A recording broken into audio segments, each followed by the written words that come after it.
નમસ્તે વિદ્યાર્થી મિત્રો, આજે આપણે ધોરણ 11 અને 12ના એકાઉન્ટ્સના પારિભાષિક શબ્દો તેમની કઈ બાજુ છે તેની સામાન્ય સમજૂતી લેશું.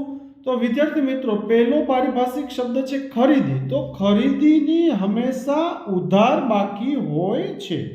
ખરીદીની હંમેશા ઉધાર બાકી રહે છે. બીજો પારિભાષિક શબ્દ છે વેચાણ. તો વેચાણની હંમેશા જમા બાકી હોય છે.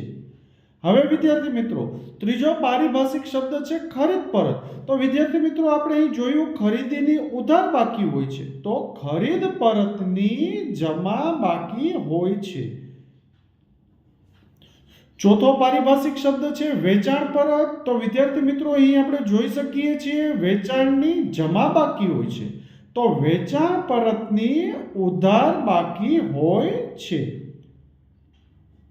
હવે વિદ્યાર્થી મિત્રો, મૂડી અને ઉપાડ. તો વિદ્યાર્થી મિત્રો, મૂડીની હંમેશા જમા બાકી હોય છે, જ્યારે ઉપાડની ઉધાર બાકી હોય છે.